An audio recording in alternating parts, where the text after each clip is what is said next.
O Centro Espírita Paz José Cambinda convida a todos, independente do credo, a participarem da corrente Elos Unidos, para fortalecer ainda mais as inúmeras correntes que já estão sendo realizadas, visando ao bem-estar de todos os seres da nossa casa e do planeta Terra, nesse momento tão desafiador. Todos os dias, pare por 3 minutos às 18 horas, eleve seu pensamento e faça uma prece. Juntos, somos mais fortes.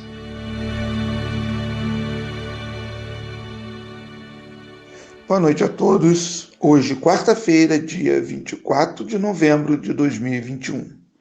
Mais uma vez estamos reunidos na casa de Pai José Cambinda para iniciarmos os trabalhos da noite dessa quarta-feira, com a prece à nossa irmã Viviane.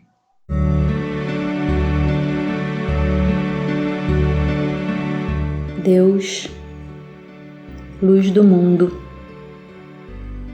Jesus, farol a nos guiar no meio da escuridão criada por nós mesmos. Neste momento em que todo o mundo é visitado por dificuldades de todas as ordens, pedimos que nos concedam sabedoria, a fim de entendermos que não é hora de críticas, brigas, rompimentos.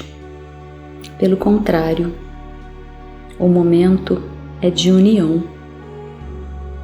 Devemos nos unir principalmente através do pensamento bem direcionado, enviando boas vibrações uns aos outros e principalmente aos governantes, a fim de que eles tomem as melhores decisões em benefício de seu povo. A responsabilidade pelo futuro coletivo também é nossa. E como bem disse o Mestre, a cada um segundo as suas obras. E para que a nossa obra seja em prol de todos, que deixemos nosso individualismo de lado e oremos pelo bem da nação brasileira, que se encontra, como todas as outras, a caminho da luz, e que assim seja. Nossa irmã Ângela Galdino fará a leitura de uma página para nossa reflexão.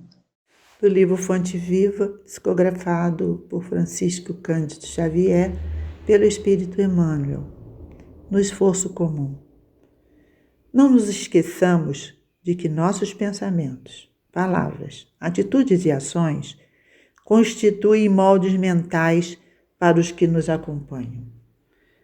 Cada dia, por nossa vez, sofremos a influência alheia na construção do próprio destino. E como recebemos conforme atraímos e colhemos segundo plantamos, é imprescindível saibamos fornecer o melhor de nós, a fim de que os outros nos proporcionem o melhor de si mesmos. Todos os teus pensamentos atuam nas mentes que te rodeiam. Todas as tuas palavras gerarão impulsos nos que te ouvem. Todas as tuas frases escritas gerarão imagens nos que te leem. Todos os teus atos são modelos vivos, influenciando os que te cercam. Por mais que te procures isolar, serás sempre uma peça viva na máquina da existência. As rodas que pousam no chão garantem o conforto e a segurança do carro. Somos uma equipe de trabalhadores, agindo em perfeita interdependência. Da qualidade do nosso esforço nasce o êxito ou surge o fracasso do conjunto. Nossa vida, em qualquer setor de lutas, é uma grande oficina de moldagem. Escravizar-nos-emos ao cativeiro da sombra ou libertar-nos-emos para a glória da luz, de conformidade com os moldes vivos que as nossas diretrizes e ações estabelecem. Lembremo-nos da retidão e da nobreza nos mais obscuros gestos. Recordemos a lição do Evangelho. Um pouco de fermento leveda a massa toda. Façamos do próprio caminho abençoado manancial de trabalho e fraternidade, auxílio e esperança, a fim de que o nosso hoje laborioso se converta para nós em divino amanhã. Teremos na noite de hoje o nosso irmão José Elvésio, de Juiz de Fora, que falará para nós o seguinte tema, recordando o aborto. Olá pessoal, é uma alegria podermos conversar com vocês mais uma vez. Agradeço o convite, a oportunidade de estudarmos em conjunto. Rogo a Jesus que abençoe o nosso propósito, nos auxilie na compreensão desse estudo. É com certa frequência que as manifestações em prol do aborto ocupam as manchetes na imprensa, com argumentos embasados em dados estatísticos e considerando as vidas femininas que se perdem com os abortos clandestinos. Os grupos defensores da legalização dessa prática ocupam os noticiários sempre que podem. Em vista disso, eu quero começar essa apresentação mostrando alguns dados estatísticos. Atualmente, mais da metade da população mundial vive em países cujas leis permitem o aborto induzido por qualquer motivo. Muitos outros países também permitem o aborto, mas em situações especiais. E pouquíssimos, apenas 26 países, proíbem a prática em qualquer circunstância. Isso implica em um número alarmante de abortos. São mais de 50 milhões por ano em todo o mundo. Mas as estatísticas não são confiáveis quando são incluídos os abortos clandestinos, que acontecem em todos os países, mesmo naqueles onde a prática é legalizada. Os números são imprecisos exatamente pela dificuldade natural de se apurar esse tipo de aborto. Temos ainda que levar em consideração os interesses daqueles que divulgam essas estatísticas, porque para os defensores da prática abortiva, o número é bem mais alto do que aquele divulgado pelos que lutam para manter o aborto como prática criminosa. No Brasil, o aborto só é permitido em 3 situações: quando há risco de vida para a mulher causado pela gravidez, quando a gravidez é resultante de um estupro e se o feto for anencéfalo, com má formação cerebral.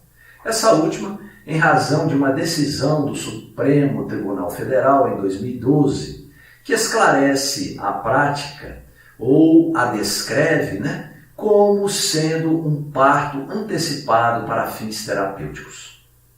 E em virtude dessas restrições, os que defendem o aborto alegam que o Brasil está atrasado em relação às ideias modernas dos países desenvolvidos, que, em sua grande maioria, não impõem qualquer restrição. As religiões e algumas seitas, de maneira geral, proíbem ou não aconselham o aborto, salvo em casos específicos. Os argumentos são baseados na preservação da vida, mas também se utilizam de ameaças e possíveis punições após a morte, o que nem sempre são argumentos persuasivos ou não convencem, gerando apenas temor e dúvida nos profitentes. Para o Espiritismo, a vida é um direito do ser humano em qualquer período da sua existência. Lá na questão 880 de O Livro dos Espíritos, Allan Kardec pergunta qual o primeiro de todos os direitos naturais do homem e obteve como resposta o direito de viver.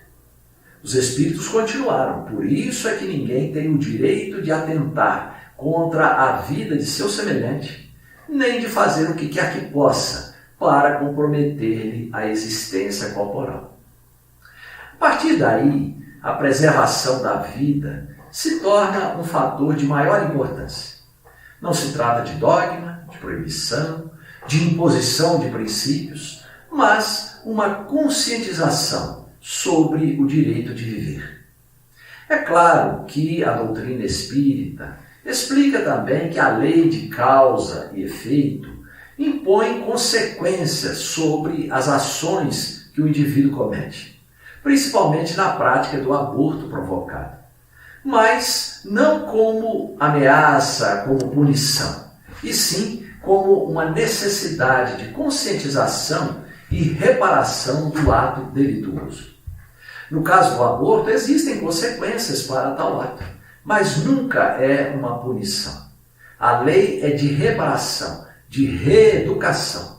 E o que determina o grau de reparação é a intenção daquele ou daquela ou daqueles que estão envolvidos no processo. Porque todos os envolvidos, a mulher, o homem, o médico, o enfermeiro, o assistente, anestesista e por aí vai, responderão perante a própria consciência e terão que buscar oportunidades de corrigir a situação. Mas alguns argumentam que a ciência ainda não consegue comprovar a existência de vida no feto nos primeiros dias da gestação. Dizem que naquele período o feto é apenas um amontoado de células e não existe sequer o contorno de um corpo humano. Este argumento, inclusive, é motivo de controvérsia entre os próprios médicos, porque alguns defendem que há vida no momento da concepção e outros acreditam que a vida só existe quando há atividade cerebral, o que acontece somente depois de algumas semanas de gestação. Como então dizer que é a preservação da vida se ainda não se sabe se realmente existe vida? É o argumento deles. Para nós espíritas, esta é uma questão resolvida. A resposta que os espíritos deram a Allan Kardec à pergunta 344 de O Livro dos Espíritos esclarece que a união da alma ao corpo começa na concepção e se completa por ocasião do nascimento. Dizem eles, desde o instante da concepção, o espírito designado para habitar certo corpo, a este se liga por um ato fluídico, que vai se apertando até o momento do nascimento. E o espírito André Luiz, pela psicografia de Chico Xavier, explica com detalhes todo esse processo naquela famosa passagem sobre a reencarnação de Segismundo, lá no livro Missionários da Luz. Dizer que poucos minutos após o espermatozoide escolhido penetrar o óvulo, a ligação do espírito reencarnante se inicia, ligando-se o primeiro laço do perispírito àquele corpo em formação. E à medida que a célula-ovo se multiplica, mais fios fluídicos do espírito vão se ligando.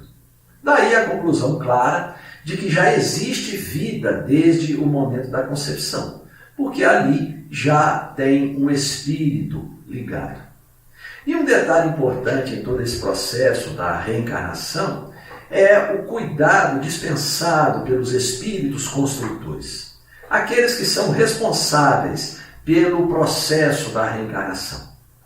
Também tem aqueles espíritos que acompanham o reencarnante e até mesmo aqueles que estão em esferas mais elevadas interferem naquele processo, quando é necessário, para que tudo se transcorra de forma a efetivá-la com sucesso.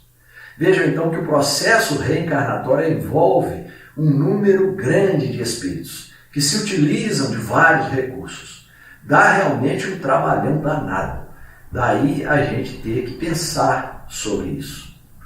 Mas se o argumento do direito de viver não for suficiente para o entendimento da vida intrauterina, continuemos a nossa análise feita através das explicações de Allan Kardec, lá em O Livro dos Espíritos. Em algumas questões mais adiante, o codificador fala especificamente do aborto. Lá na questão 358, ele pergunta se constitui crime a provocação do aborto em qualquer período da gestação. Os espíritos são enfáticos e dizem: há crime sempre que houver uma transgressão da lei de Deus. Dizem eles: uma mãe, ou quem quer que seja, cometerá crime sempre que tirar a vida a uma criança antes do seu nascimento, pois impede uma alma de passar pelas provas a que serviria aquele corpo. E já na questão seguinte, eles orientam que o aborto é permitido no caso em que o nascimento da criança coloque em risco a vida da mãe dela, pois aí é preferível sacrificar o ser que ainda não existe do que aquele que já existe. Mas vejam que esta é uma instrução de 1857, ocasião em que foi lançado o Livro dos Espíritos. Atualmente, com o avanço da medicina, é raro acontecer um perigo imediato de morte para a gestante. Mas se esta orientação dos Espíritos vem amparar a decisão da lei brasileira, que permite o aborto em situação em que há risco de vida para a mulher causado pela gravidez, nós, naqueles casos em que há esse risco, percebemos que a mãe está muito bem amparada na sua consciência em virtude disso. Mas é claro que essa mãe ela deve ser muito bem informada, orientada sobre os riscos de levar uma gestação assim adiante. Se ela optar por correr o risco, por amor ou sacrifício, esta intenção é que será levada em consideração. Eu, particularmente, já ouvi relatos de mães que foram advertidas dos graves riscos em determinada gravidez, mas elas optaram por mantê-la. E me disseram que o neném nasceu e tudo correu bem. É claro que nós não temos como prever, não é, as determinações divinas, mas é preciso manter a precaução, manter o cuidado. Como espíritas, o nosso entendimento da vida não pode se circunscrever simplesmente a uma visão materialista, limitada aos problemas sociais e econômicos. Porque já sabemos que somos espíritos imortais, pré-existentes a esta encarnação, e que a cada etapa reencarnatória temos a oportunidade de nos aprimorarmos moral e espiritualmente. Estamos adquirindo experiências através do processo reencarnatório, o que contribui para o nosso amadurecimento espiritual. Por isso entendemos que o aborto é contrário à lei da vida, à lei divina. É muito comum acreditarmos que sempre existe um julgamento para todas as ocorrências em nossa existência. Isso porque o nosso atavismo religioso ainda é muito forte. Nós trazemos a ideia de um Deus quase humano, com sentimentos de vingança, ciumento, que tem preferência por este ou aquele povo e que pune os transgressores até mesmo com penas eternas. Ora, a doutrina espírita mostra que Deus é amor e que proporciona às criaturas tantas oportunidades quantas forem necessárias para a sua ascensão. Mas mesmo assim, aquele sentimento antigo de julgamento nos remete ao medo das consequências de nossas ações em futuras encarnações e até mesmo na atual. É claro que todas as ações geram reações, boas ou ruins, de acordo com cada caso. É a lei de ação e reação. Então, para alguém que não tem consciência de que o aborto é um ato criminoso, existem atenuantes inerentes ao seu nível de entendimento. Ao mesmo tempo que para alguém que tem consciência de que o ato abortivo é um crime, haverá também oportunidades de reverter o efeito negativo dessa ação mediante novas ações construtivas.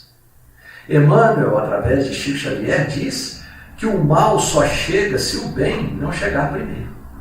E lembramos que o apóstolo Pedro argumentou que o amor cobre a multidão ou a imensidão dos pecados. Então, as boas ações vão naturalmente cobrir as más ações. Alguns argumentam que a dificuldade econômica é um fator a ser considerado para se fazer um aborto.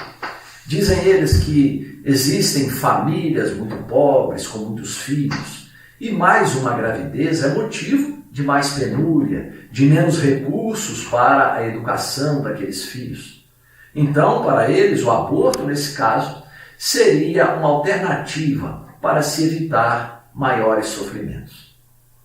Bom, o Espiritismo explica que riqueza e pobreza são provas necessárias à evolução dos espíritos. Diz Allan Kardec que a pobreza é uma prova dura e a riqueza uma prova perigosa. Os espíritos que reencarnam em famílias pobres já sabem as provas que irão enfrentar. A necessidade de passarem pelas limitações econômicas, tudo isso é programado. E o aborto não é uma solução para se conter a miséria. Esta é de responsabilidade do Estado, que deve tomar as medidas sociais para erradicá-la, para minimizá-la. Mas vamos ainda analisar um segundo item da lei brasileira que permite o aborto em caso de estupro. Esse é de fato um assunto polêmico. Mas o que temos que pensar, em primeiro lugar, é que nós, seres humanos, não geramos a vida, nós só geramos os corpos. É o espírito que possui a vida e o corpo é a expressão do espírito. Portanto, aquela criança que foi concebida por um ato brutal como o estupro é um espírito que já existia e que vem reencarnar naquele corpo em formação.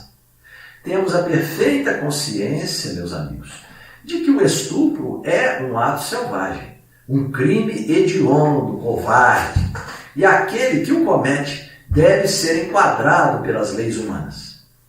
Mas é preciso que não haja um outro crime, uma outra violência com o ato abortivo. Porque a mulher já está terrivelmente marcada, física e moralmente, pelo ato brutal do estupro. E o aborto é outra violência que irá perturbá-la ainda mais. O espírito que reencarna nessa condição, ele sabe previamente o motivo de enfrentar tal prova. Muitas vezes é alguém muito querido ligado àquela mãe. É um ser amado do passado que agora retorna para proporcionar conforto e amparo a uma mulher que sofreu essa grave expiação, o estupro, que aos nossos olhos é visto como um ato odiento, mas para a mulher que o sofre, trata-se de um resgate muito doloroso, muito difícil. Não que seria necessário estupro, não é? Mas a gente percebe que as leis divinas, elas dispõem de inúmeros meios ou mecanismos para o ressarcimento dos nossos débitos, né? Ou do ajuste perante a consciência cósmica. Mas aquela mulher, devido às suas energias descompensadas em virtude de atos equivocados do passado, atrai naturalmente o agressor, que é também alguém devedor da lei. É portador naturalmente de grave desequilíbrio moral, emocional, psíquico. Mas também não vamos aí encarar essa situação como uma fatalidade. Tinha que acontecer o aborto. Não. Porque os nossos débitos, eles podem ser ressarcidos de outra forma, mediante as ações nobres, as ações positivas, ações caridosas, que dissolvem esses karmas e amenizam as dores e as expiações. Mas não podemos deixar de ver na reencarnação uma explicação lógica para esse tipo de ocorrência. Em sua análise sobre a reencarnação, Jorge Andréa, renomado escritor e pesquisador espírita, já desencarnado, diz que nenhum espírito chegará ao processo reencarnatório sem uma atração específica com a sua mãe. Dizer o mergulho na reencarnação só se dará quando a sintonia entre mãe e o futuro filho estiver praticamente indissolúvel. Isso demonstra que o processo da gravidez não se deu ao acaso ou simplesmente pela ocorrência não planejada. Joana de Ângeles, espírito guia do médium Divaldo Franco, escreve que no caso do estupro, o aborto não irá reparar os danos já ocorridos. Diz ela que o espírito que reencarna através dessa circunstância tão ingrata se transforma em floração de bênçãos para o coração feminino. E que a renúncia a si mesmo em prol de outra vida concede incomparáveis recursos de redenção para a vítima, que nesse caso é a mulher. Diz ela ainda que o sofredor inocente de agora está ressarcindo dívida em crescimento para a felicidade. E é importante ainda destacar que não ocorrem incidentes na lei divina, nem injustiça para uns ou para outros. Tudo ocorre de acordo com concessões sábias e justas. Então, se a mulher não tiver condições psicológicas para aceitar a criança fruto de um estupro, pelo menos não cometa o aborto.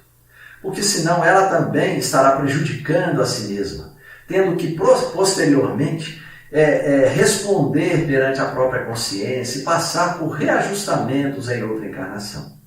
É melhor que deixe a criança para a adoção. Isso naturalmente se conseguir, né? Porque depois de olhar para aquele ser tão frágil, tão delicado, é bem capaz de despertar o sentimento maternal e mudar de ideia. E é importante destacar também que casos de estupro seguido de gravidez são raríssimos, muito raros. Mas vamos também nos ater a uma outra questão, que foi decidida pelo STF e o Supremo Tribunal Federal, como eu mencionei anteriormente, que é a concessão do aborto para os casos de anencefalia. É sempre bom lembrar que as leis humanas são imperfeitas e que a cada avanço moral da humanidade, elas são modificadas e adequadas a cada momento. A anencefalia é uma patologia do ponto de vista material ou físico que se caracteriza pela má formação do cérebro. Divaldo Franco esclarece que, do ponto de vista espírita, é o resultado de uma ação do espírito em outra encarnação, como o suicídio, por exemplo. Dizer que em determinados tipos de suicídio, por tiro na cabeça, quedas de grandes alturas, o cérebro é dilacerado, resultando em tremendas lesões no cérebro perispiritual, que é o cérebro do corpo espiritual. E para corrigir essas lesões, é necessário que o espírito reencarne, pois as lesões provocadas no perispírito, que é o corpo espiritual, ou o modelo organizador biológico, elas só poderão ser corrigidas quando são expurgadas, ou seja, drenadas através do corpo físico. Só assim o espírito se harmoniza, o seu perispírito novamente se equilibra.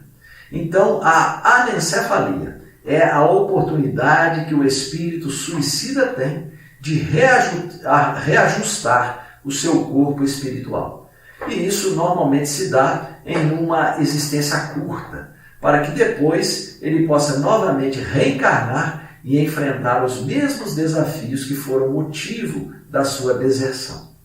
Portanto, o aborto de um anencéfalo é o mesmo que privar o espírito de uma oportunidade de se reequilibrar perante a vida. Para os pais que recebem um espírito nessa condição, também é uma oportunidade de resgatarem alguns débitos de outra encarnação, na qual se comprometeram com graves erros. Muitas vezes, esses pais foram corresponsáveis pelo suicídio daquele ser. Então, o amor que irão dedicar agora, o sacrifício, as dificuldades que enfrentarão, são concessões da providência divina para que retornem ao caminho da felicidade. Porque, meus amigos, a dor, o sofrimento físico e moral são encarados por nós como inconvenientes. Mas, do ponto de vista espiritual, são excelentes motivadores para o espírito. É importante também pensar na situação do espírito que é arrancado abruptamente do ventre materno e tem a sua reencarnação interrompida. Todas as ocorrências advindas após esse ato vão depender do grau de evolução desse espírito. Por exemplo, se é um espírito mais elevado moralmente, assim que ele recobrar a sua consciência, e isso varia de caso para caso, alguns mais rapidamente do que outros, ele então irá agir de modo a se preparar para a nova reencarnação. Muitas vezes ocorre de ele renascer na mesma família. Às vezes aqueles que deliberaram pelo aborto já estão arrependidos e tentam novamente a concepção, a gravidez. O espírito aproveita a oportunidade e recomeça o processo. Muitas vezes esse espírito seria alguém destinado a aproximar o casal, a restabelecer a união dos dois, ou até mesmo no futuro servir de amparo social e efetivo aos membros da família. Então, esse espírito apenas lamenta a perda de oportunidade de auxiliar aqueles a quem ama. Não se deixará envolver pelo ódio ou ressentimento, mesmo que o ato do aborto tenha feito sofrer. Agora, se é um espírito ainda atrasado do ponto de vista espiritual, pode haver uma reação muito agressiva. Após recobrar a sua consciência, ele pode começar uma perseguição à mãe que o abortou, ou ao pai que a induziu, ou a ambos, ou ainda a todos os que participaram ou influenciaram o ato abortivo. Existem casos de obsessão e até mesmo de perseguições espirituais em que a vítima abortada se revolta. Em casos mais graves, o espírito se vincula à consciência culpada dos envolvidos e se imanta psiquicamente, fluidicamente, de tal forma que passa a viver como parasita fixado no corpo espiritual daqueles que apresentam a consciência culpada. É sempre bom lembrar que antes de acontecer o aborto, houve um encontro entre essas duas pessoas, entre um casal, porque só assim seria possível a geração de um novo ser, de uma nova vida. Portanto, é preciso assumir e se submeter à responsabilidade que advém do ato sexual, porque toda ação gera reações naturais para o autor. Como diz Joana de Ângeles, a vida é patrimônio divino, que não pode ser levianamente malbaratada. Então, voltamos a dizer que não há punição na lei divina. Todos os atos de amor, de esforço no bem, visando o crescimento, diluem o karma e amenizam as dores. Aqueles que se envolveram no crime do aborto e já se arrependeram, o que é uma condição essencial, o arrependimento, podem começar agora o trabalho de regeneração perante as leis cósmicas. Iniciem o processo, primeiramente se amando, livrando-se da culpa. O amor a si mesmo passa pela valorização de si próprio. Quem se ama se valoriza, investe no conhecimento, no cuidado pessoal, na disciplina, em todos os níveis, seja no alimentar, no dormir, no falar, no pensar, no se expressar, na escolha das companhias. Então, aprenda a perdoar-se, porque Deus já perdoou. Esteja certo de que os nossos erros devem ser encarados como experiências para os acertos futuros. Somente errando é que crescemos. Por isso, o arrependimento é o primeiro passo para a regeneração, porque nos leva a rever o nosso comportamento, os nossos atos. Então comece o processo da reparação, realizando atitudes positivas, doando-se em favor dos menos favorecidos, dedicando um tempo às ações de benemerência. Se não puder mais conceber, ter filhos, se possível, adote. Muitas vezes o espírito abortado retorna naquela condição. Se não puder adotar, dedique algumas horas semanais a cuidar dos filhos abandonados em creches, em orfanatos, ou aqueles que se encontram internados em hospitais, enfrentando dores e graves doenças. Ame-os. Proporcione-lhes alguns cuidados, alguns momentos de alegria, de felicidade. Ajude-os a se sentirem valorizados, importantes. Se não for entre crianças, que seja mesmo entre adultos, entre os velhos desvalidos, ignorados e abandonados pelos familiares. Abrace a valorização da vida. Defenda a vida. Filie-se a movimentos em favor da vida e divulgue as ações que preservam a vida. Essas são contribuições essenciais para diluir o karma e harmonizar o espírito.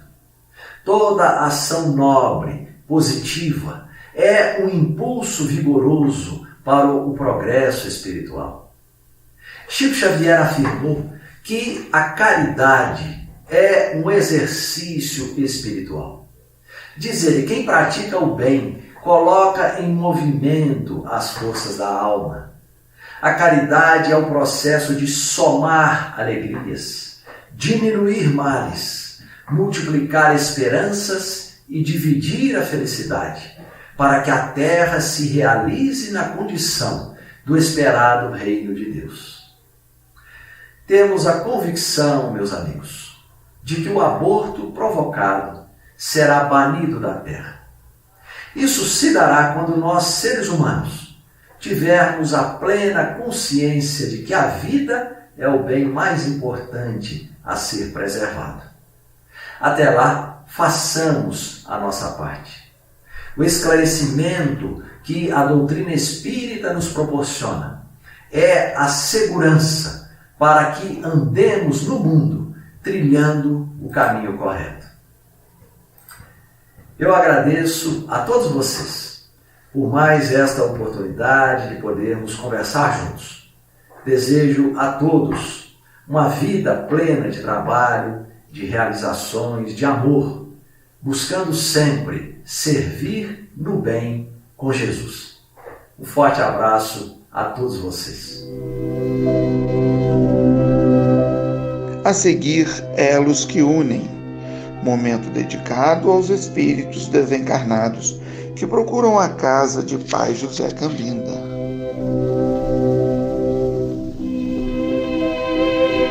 Senhor, fazei de mim um instrumento da vossa paz. Onde haja ódio, consenti que eu semeie amor. Perdão onde haja injúria. Fé onde haja dúvida. Verdade onde haja mentira. Esperança onde haja desespero. Luz onde haja treva. União onde haja discórdia. Alegria onde haja tristeza. Ó Divino Mestre, permiti que eu não procure tanto ser consolado quanto consolar, compreendido quanto compreender, amado quanto amar, porque é dando que recebemos, perdoando é que somos perdoados, e morrendo é que nascemos para a vida eterna.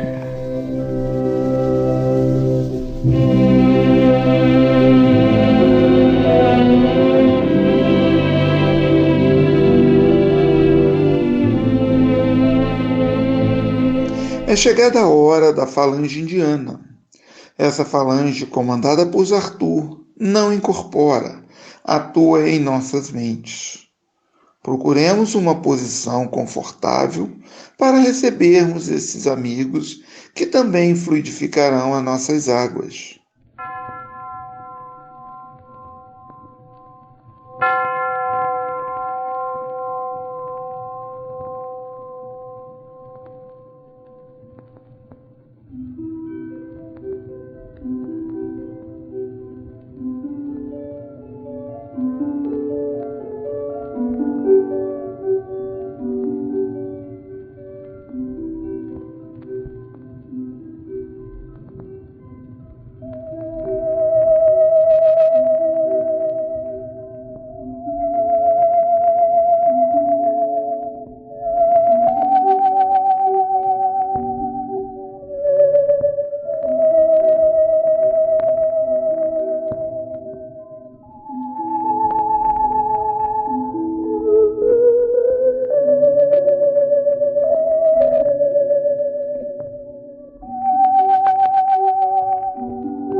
Nossa irmã Viviane fará a prece de encerramento.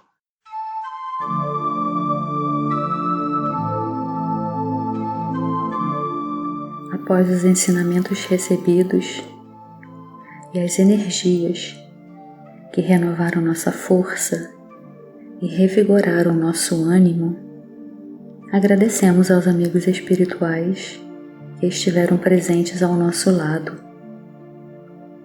e com a certeza de estarmos amparados sempre. Em breve nos recolheremos para mais uma noite de repouso do corpo físico e, se assim Deus nos permitir, de aprendizado para o nosso espírito. E amanhã, quando o sol da esperança brilhar em nossos corações, possamos uma vez mais sermos gratos por mais uma etapa da vida que se inicia sob as bênçãos de Deus. Tenhamos todos uma noite de muita paz.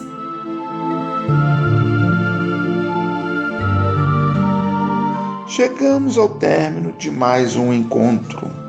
Agradecemos a Deus por mais esta oportunidade e convidamos a todos para o nosso próximo encontro, no dia 1º de dezembro de 2021. Uma boa noite a todos e que possamos continuar com essas vibrações de amor e luz. Fiquem com Deus.